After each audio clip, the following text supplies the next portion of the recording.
back to Ingwa News.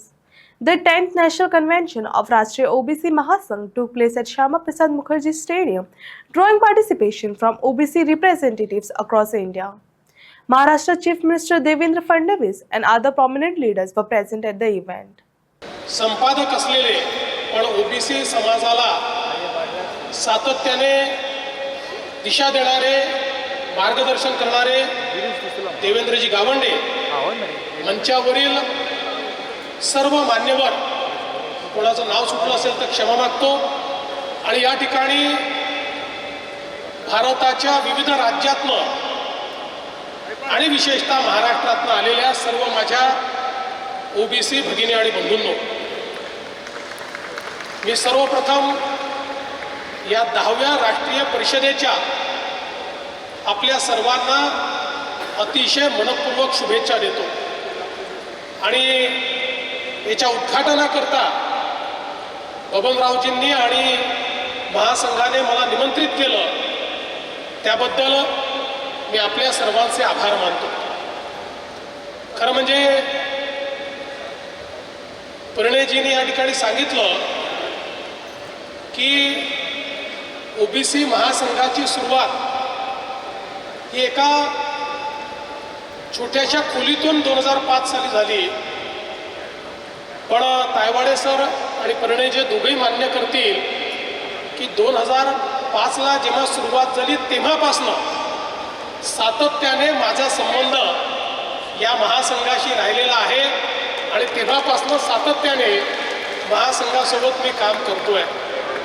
मला आठवतं की सगळ्यात पहिल्यांदा ज्यावेळी ओबीसीची नॉन क्रिमिनलची उत्पन्न मर्यादा ही केवळ 1 लाख रुपये होती, त्यावेळी 2000 साली एक मोठा संघर्ष मी उभा केला होता आणि मग विधानसभा विनंती अर्ज समितीच्या माध्यमातून विधानसभेतनं त्या काळामध्ये तो 1 लाखावरनं 2.5 लाख रुपये नॉन क्रिमिलियर ही 2003 साली 4 साली करून घेण्याचं काम हे आपण केलं होतं आणि त्यावेळी बबनरावजी तायवाळे आमच्या सोबत होते आणि त्यांनी त्यात अतिशय महत्त्वाचं आणि मोलाचं मार्गदर्शन केलं होतं.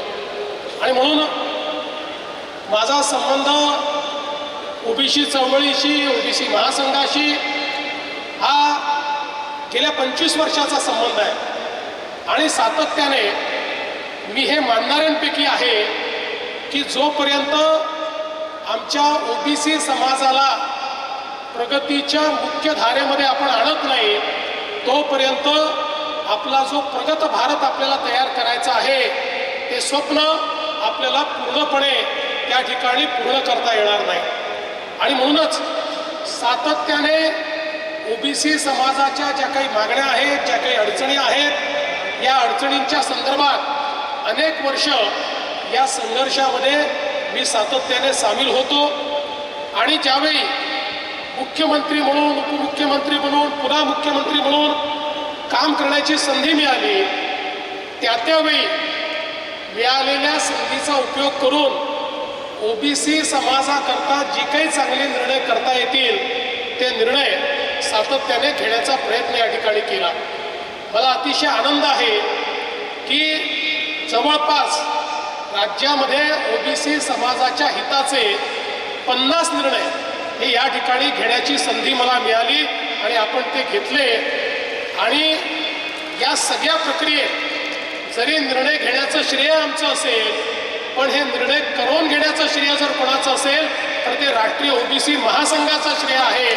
बबनरावजींच्या नेतृत्वामध्ये या ठिकाणी परिणयजी असतील किंवा आमचे सचिनजी असतील, पुन्हा ही जी टीम आहे या टीमने इतका सातत्याने या सगळ्या गोष्टींचा पाठपुरावा केला की त्यामुळे एक एक निर्णय आम्ही घेत गेलो. आणि मला या गोष्टीचा आनंद आहे की केवळ कागदावर निर्णय राहिले नाही, मागे पुढे झाले असतील, कदाचित काही कमी झालं असेल, काही अधिक झालं असेल, पण घेतलेला एक एक निर्णय हा आपण पूर्ण करण्याचं काम केलं. आणि सगळ्यात महत्त्वाचं म्हणजे हॉस्टेलचा जो निर्णय होता अतिशय कठीण काम होतं, पण आता आपण जवळपास 54 हॉस्टेल सुरू केले आहेत. उरलेले हॉस्टेलही आता सुरू होत आहेत आणि निश्चितपणे मला विश्वास आहे की आमच्या ओबीसी समाजाच्या मुलांना मुलींना शिक्षणाकरता त्या ठिकाणी हॉस्टेल असेल किंवा ज्यांना हॉस्टेल मिळत नाही त्यांच्याकरता आपण 60,000 रुपये त्यांना देण्याची योजना सुरू केली. ती योजना असेल, या योजनेच्या माध्यमातून आमच्या मुलांकरता शिक्षणाची दारं आपण खुली केली. यासोबत आपल्या ओबीसी विद्यार्थ्यांकरता पहिल्यांदा परदेशी शिष्यवृत्ती आपण सुरू केली आणि आज मोठ्या प्रमाणात आपली मुलं परदेशात देखील शिकतायत. अर्थात आता महासंघाची मागणी आहे की याच्या थोडा विस्तार केला पाहिजे, अधिक विद्यार्थ्यांना त्या ठिकाणी पाठवलं पाहिजे. नजीकच्या काळात जरूर त्याचाही विचार आपण हा निश्चितपणे करू.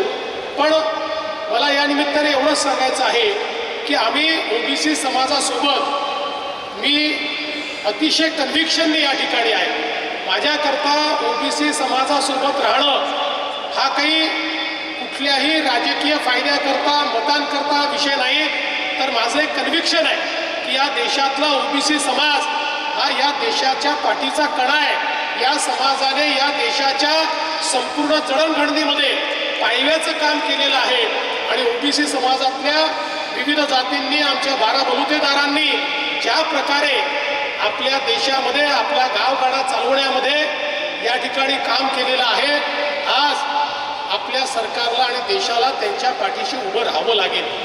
आणि म्हणूनच मला याही गोष्टीचा आनंद आहे की देशाचे प्रधानमंत्री माननीय नरेंद्र मोदीजी, खरं म्हणजे प्रधानमंत्र्यांना कुठली जात नसते, ते कुठल्या एका समाजाचे नसतात, पण हाही विलक्षण योगायोग आहे की आज गेले 11 वर्ष या देशाचं नेतृत्व करणारे प्रधानमंत्री हेही ओबीसी आहेत आणि या देशाला जगातली 4थी सर्वात मोठी अर्थव्यवस्था बनवून दाखवण्याचं कार्य या ओबीसी प्रधानमंत्र्यांनीच करून दाखवलेलं आहे. हे देखील मला असं वाटतं अत्यंत महत्त्वाचं आहे.